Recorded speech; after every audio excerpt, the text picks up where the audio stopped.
অন্নপূর্ণা যোজনার status check এবং form সংশোধন শুরু হলো। বিস্তারিত পদ্ধতি এই ভিডিওতে জানা যাবে। Hi everyone, welcome back to my channel অঞ্জনার ব্যঞ্জনা। বন্ধুরা, তোমাদের সকলকে আমার এই ছোট্ট ইউটিউব চ্যানেলে স্বাগত জানাই। রাজ্য সরকারের অন্যতম গুরুত্বপূর্ণ প্রকল্প অন্নপূর্ণা যোজনার নতুন পোর্টাল ইতিমধ্যেই চালু হয়ে গিয়েছে।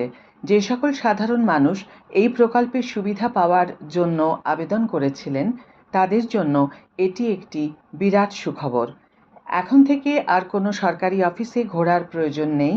বাড়িতে বসেই নিজের মোবাইল বা কম্পিউটার থেকে অনায়াসে অন্নপূর্ণা যোজনার বর্তমান স্ট্যাটাস চেক করা সম্ভব। শুধু তাই নয়, যদি আবেদনপত্রে কোনো ভুল থেকে থাকে তবে সেটি সংশোধন করার সুবিধাও নিয়ে আসা হয়েছে এই নতুন পোর্টালে। আজকের এই ভিডিওতে এই পোর্টালের খুঁটিনাটি এবং কিভাবে একজন আবেদনকারী এর সুবিধা নিতে পারবেন তা বিস্তারিতভাবে আলোচনা করব। অন্নপূর্ণা যোজনা স্ট্যাটাস চেক করার পদ্ধতি এখন অত্যন্ত সহজ করে দেওয়া হয়েছে। এর জন্য প্রথমেই আবেদনকারীকে নির্দিষ্ট ওয়েবসাইটে ভিজিট করতে হবে। ওয়েবসাইটে প্রবেশ করার পর নিজের জেলা নির্বাচন করতে হবে। এরপর অন্নপূর্ণা যোজনায় আবেদন করার সময় যে মোবাইল নম্বরটি ব্যবহার করা হয়েছিল সেই রেজিস্টার্ড ফোন নম্বরটি নির্দিষ্ট বক্সে বসাতে হবে। এরপর স্ক্রিনে প্রদর্শিত ক্যাপচা কোডটি সঠিকভাবে পূরণ করে রিকোয়েস্ট ওটিপি অপশানে ক্লিক করতে হবে। তারপর ফোনে আসা ওটিপি ভেরিফাই করলেই আবেদনের সম্পূর্ণ স্ট্যাটাস পেজটি খুলে যাবে।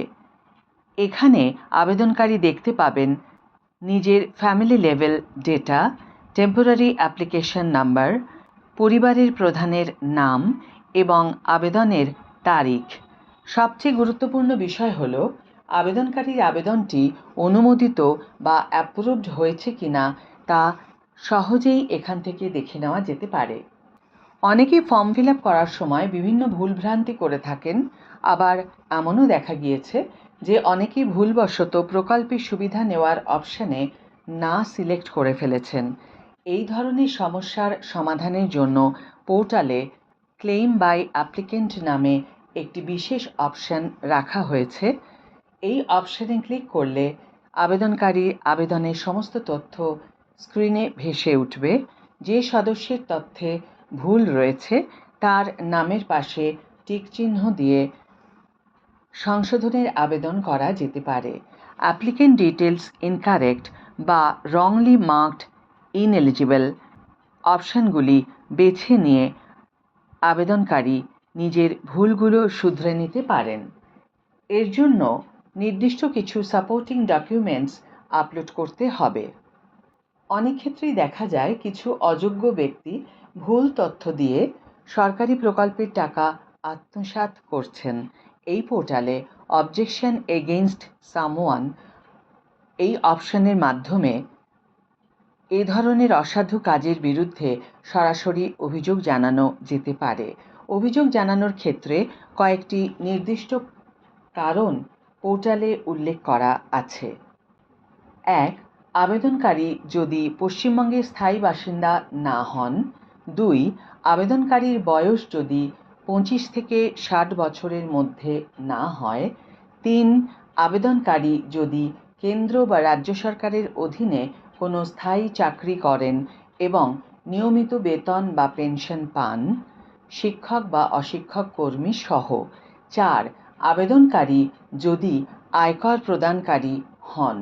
এগুলির মধ্যে যে কোনো একটি কারণ উল্লেখ করে ব্লক, গ্রাম পঞ্চায়েত এবং টেম্পোরারি অ্যাপ্লিকেশন নাম্বারের মাধ্যমে অযোগ্য ব্যক্তির বিরুদ্ধে সঠিক প্রমাণসহ রিপোর্ট করতে পারা যাবে।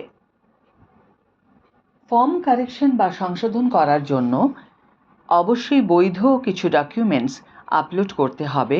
ডকুমেন্টস হিসাবে Aadhaar card, voter card, PAN card বা রেশন কার্ড ব্যবহার করতে পারা যাবে। তবে মনে রাখতে হবে ডকুমেন্টের সাইজ অবশ্যই 50 থেকে 200 কেবির মধ্যে হতে হবে। পিডিএফ, জেপিজি বা পিএনজি ফরম্যাটে এই ডকুমেন্টগুলো আপলোড করতে পারা যাবে।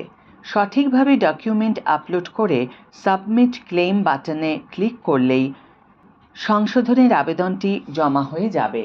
পরবর্তীতে ট্র্যাক ক্লেম বা চেক অবজেকশন স্ট্যাটাস অপশন থেকে নিজের অভিযোগ বা সংশোধনের বর্তমান অবস্থাও জেনে নেওয়া যেতে পারে। এই উদ্যোগ নিঃসন্দেহে অন্নপূর্ণা যোজনার উপভোক্তাদের জন্য একটি যুগান্তকারী পদক্ষেপ। এর ফলে পুরো ব্যবস্থায় স্বচ্ছতা আসবে এবং প্রকৃত প্রাপকরা প্রকল্পের সুবিধা থেকে বঞ্চিত হবেন না। যারা এখনও স্ট্যাটাস চেক করেননি তারা আজই অনলাইনে নিজেদের তথ্য যাচাই করে নিতে পারেন এবং ভুল থাকলে দ্রুত সংশোধনও করতে পারেন। আজকের ভিডিও এখানে শেষ করছি বন্ধুরা। ভিডিওটি যদি কার্যকর বলে মনে হয়ে থাকে তাহলে অবশ্যই একটি ছোট করে লাইক দিও, শেয়ার করো বন্ধুদের সাথে, কমেন্ট করে জানিও তোমাদের মতামত। যারা এখনও আমার চ্যানেলটিকে সাবস্ক্রাইব করোনি তারা অবশ্যই চ্যানেলটিকে সাবস্ক্রাইব করে আমার পাশে থেকো, আর যারা অলরেডি সাবস্ক্রাইব করে দিয়েছো তাদের জন্য আমার অনেক ভালোবাসা এবং অনেক ধন্যবাদ। আজ তাহলে বিদায় বন্ধু, দেখা হবে পরের ভিডিওতে। ভালো থেকো, সুস্থ থেকো, সঙ্গে থেকো।